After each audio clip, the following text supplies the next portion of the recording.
मतदान प्रक्रिया शुरू हो चुकी है और उस बीच केंद्रीय मंत्री मनोहर लाल क्या कुछ कह रहे, सुनाते आपको। काम करने वाले सब लोग हैं वो वोट डालने के बाद ही अपने काम पर जाए।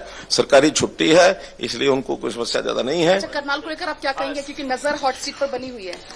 देखिए, करनाल सीट बहुत अच्छी कंफर्टेबल सीट है। लगातार मैं आज यहाँ का 3 चुनाव तो स्वयं में लड़ा हूँ, 2 विधानसभा के, 1 लोकसभा का, और आज हमारे साथी जगमोहन आनंद यहाँ से चुनाव लड़ रहे हैं। और मैं जहां तक करनाल की स्थिति है, करनाल क्या बल्कि पूरी लोकसभा की, हम 9 की 9 विधानसभा की सीटें जीतेंगे ऐसा मैं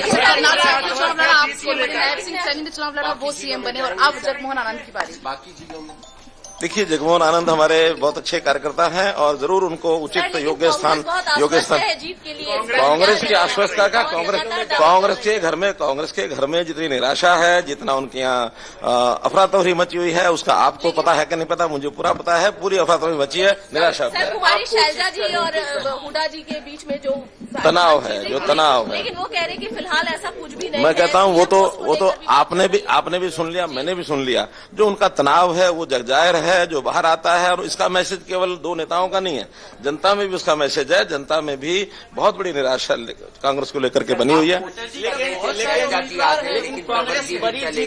देखिए, मेरी कोई कोशिश नहीं है, मैंने तो अपनी एक ऑफर दी हुई है कि भाई कोई भी आता उसके लिए यानी द्वार खुला है।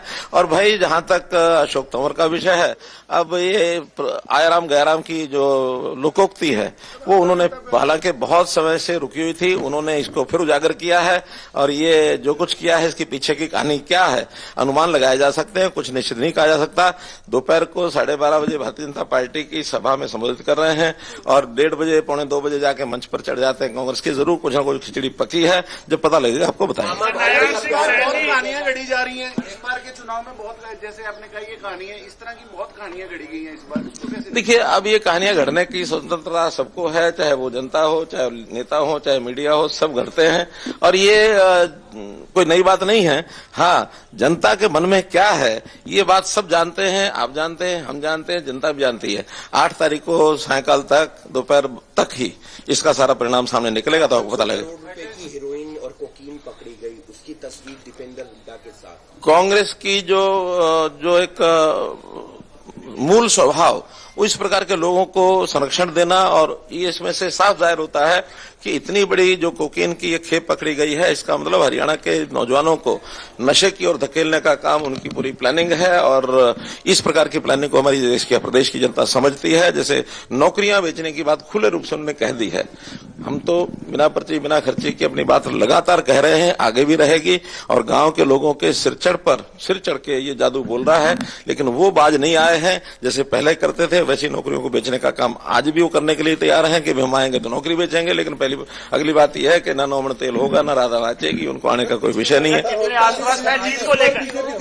इस बार मैं समझता हूँ जो पहली बार 14 का जो हमारा रिजल्ट था उससे भी ज्यादा बढ़कर के आएंगी। और मैं समझता हूँ 50 से ज्यादा सीटें हमारी आने वाली। बहुत बहुत धन्यवाद। अरे यार लोकेश इधर आओ ना। हाँ, हरियाणा के अंदर पार्टी कोई भी हो, नहीं उम्मीदवार बहुत सारे हैं मुख्यमंत्री पद के लिए। देखिए, लोकतंत्र में कोई भी क्लेम कर सकता है, कोई दिक्कत नहीं है। लेकिन भारतीय जनता पार्टी ने निश्चित किया कि हमारा जो चुनाव है, हमारे जो वर्तमान मुख्यमंत्री है नायब सिंह जी सैनी, उनके नेतृत्व में लड़ा जा रहा है। कांग्रेस की हालत खराब है। आपने मेंबर पार्लियामेंट के पद पे मैं एकदम आश्वस्त, एकदम आश्वस्त। आपने वोट दिए एज ए मेंबर पार्लियामेंट, इससे पहले मुख्यमंत्री है, तो कैसा महसूस कर रहे हैं सर? देखिए,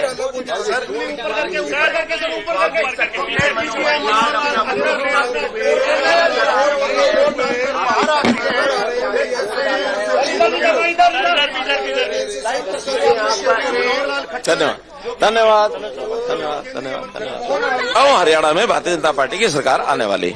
सीएम सर, आपके पास भाजपा की क्या चुनौतियां देखते हैं, सरकार बनाने में क्या दिक्कत आती है? कोई दिक्कत नहीं है, हमारे मुख्यमंत्री तय है, हमारी रही थी। लेकिन कुमारी शैलजा खुद दलित है, उन्होंने भी कहा कि अब पार्टी आला कमान सोचेंगी क्या करना है क्या नहीं करना है। तो आपको लगता है कि जिस असमंजस की स्थिति बनी हुई है उसी में हम आश्वस्त हैं कि अनुसूचित जाति का समाज, दलित समाज ज्यादातर उनका जो झुकाव है वो भारतीय जनता पार्टी की तरफ है। सर, एक महत्वपूर्ण खटाखट प्रॉमिसेस किए गए, लेकिन अब हिमाचल में हो या फिर अन्य जगह उसका असर मतलब वोट में तब्दील अरे हुआ, असर क्या हुआ? नहीं, कोई असर नहीं है। वो सारी बातें वो वापस ले चुके हैं और धड़ाधड़ वापस हो रही हैं उनकी बातें। कल भी जो मैंने पढ़ा है कि उनकी जो एक हिम क्या योजना थी उनकी, जो स्वास्थ्य को लेकर के उन्होंने एक योजना चलाई हुई थी, उसको भी उन्होंने वापस ले लिया है। लेकिन क्योंकि बजट में पैसे का विषय ही नहीं उनका। कांग्रेस और भूपेंद्र सर, जिस तरीके से पिछले कुछ दिनों अरे उनका कहना मेरे से जाओ क्या पूछते, उन्हीं से पूछो ना।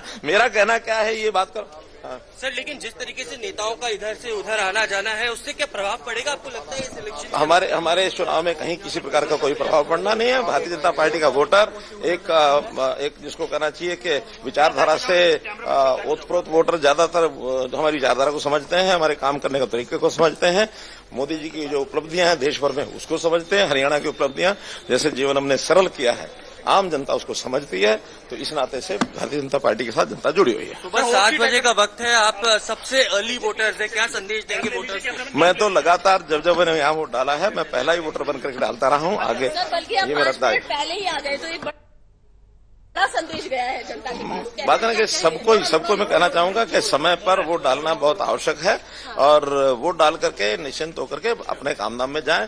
और बल्कि हमारे जो कार्यकर्ता है वो बाकी जो वोटर्स अभी नहीं आए हैं उनको भी ला करके वोट डलवाने का काम बाजार करें। खुलने की बातें रखी हुई है, जिस बात को बाजार खुले रहेंगे आप हर बार ऐसे ही होता है। एंटी ड्रग पॉलिसी के साथ जीरो टॉलरेंस है ड्रग्स के खिलाफ। आपको लगता है जो लोग कांग्रेस में कथित रूप से शामिल थे उनके खिलाफ एक मैसेज गया है जनता के बीच में कि ड्रग्स के खिलाफ लड़ाई मुहिम जरूर जारी रहेगी? नहीं, ड्रग्स के खिलाफ हमारी तो मुहिम कभी से जारी है, लेकिन ये ड्रग्स स्मगलर्स के साथ जो उठ बैठ करते रहते हैं कांग्रेस के लोग, उनका चरित्र क्या है जनता के सामने आ गया है।